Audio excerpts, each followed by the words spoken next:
Nous sommes très heureux d'accueillir Nathalie Montméa. Bonjour. Bonjour. Bienvenue sur notre plateau. Alors vous représentez l'espace emploi Agir Arco, vous êtes responsable d'agence. Oui.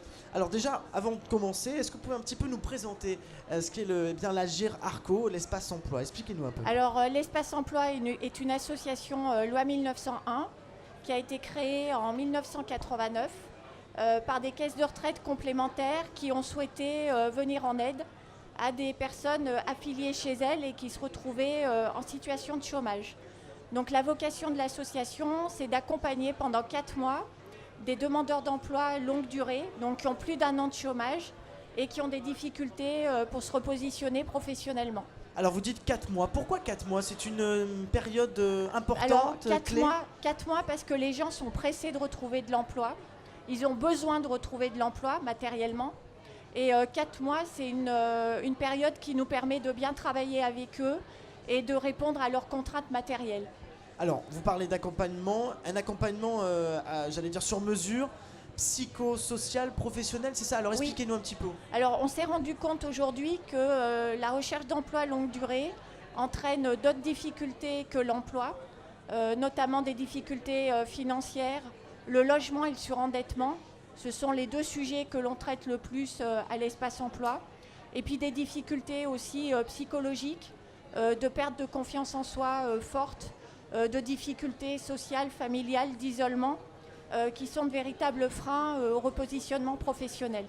Et on a la chance de pouvoir traiter tout ça au sein de l'espace emploi sans que les gens aient besoin de trouver des ressources à l'extérieur.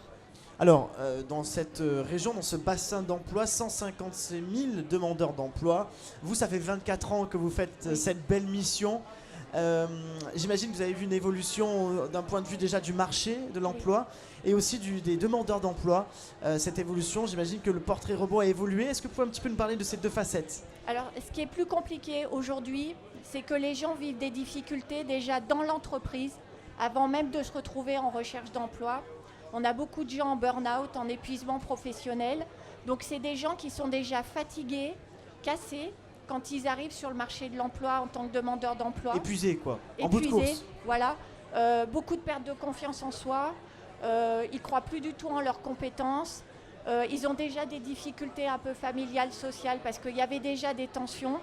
Et du coup, c'est des personnes qui sont en difficulté sur leur projet, qui ont un manque de confiance par rapport à l'entreprise, un manque de confiance par rapport aux gens en général.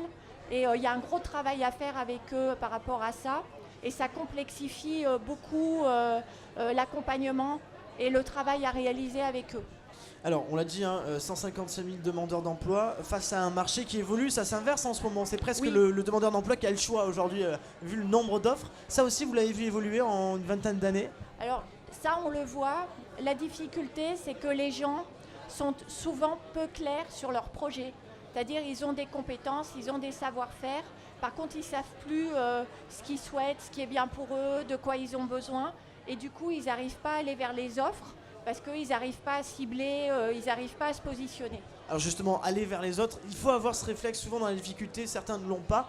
Comment on arrive à pousser la porte d'Agir Arco? Comment on arrive? J'imagine que c'est aussi la raison de votre présence ici. Expliquez-nous un peu. Alors nous, on est énormément réseau. C'est-à-dire moi, je crois énormément au réseau depuis 24 ans. Le réseau, c'est une manière d'aller vers les autres, d'être acteur, de faire des rencontres, d'avoir un effet miroir à travers les échanges qu'on peut avoir avec les autres. Et ça permet d'avoir accès à des offres, pas forcément formalisées à travers une offre d'emploi dans la presse ou sur des sites.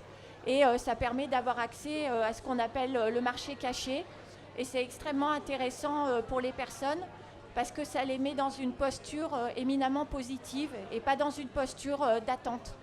Donc le réseau, l'association fait beaucoup et c'est la raison de notre présence d'ailleurs au village des recruteurs. Alors comment ça se passe depuis déjà hier et aujourd'hui? Alors expliquez-nous. Alors ça se passe très bien, on a rencontré pas mal de personnes. Qu'on a aiguillé d'ailleurs vers des entreprises par rapport à leur projet. C'est efficace. Voilà. Et puis on a récupéré des personnes qui justement n'arrivent pas à se positionner parce qu'elles ne sont pas au clair avec leur projet. Et nous, on leur a proposé de les aider sur l'accompagnement de 4 mois qu'on est à même de leur offrir. Oui, et puis vous êtes une association en plus, donc Oui. merci en tout cas pour ce beau témoignage. Vous voyez, vous êtes demandeur d'emploi, et bien il y a des gens qui sont là pour vous accompagner sur mesure. Et donc jusqu'à ce soir, Nathalie Montméa, ici au village des recruteurs de Lyon, est là pour vous. Elle est responsable de l'espace emploi à Girarco. Merci beaucoup. Merci beaucoup. Je précise que cette interview est à retrouver sur la page YouTube Le Village des recruteurs.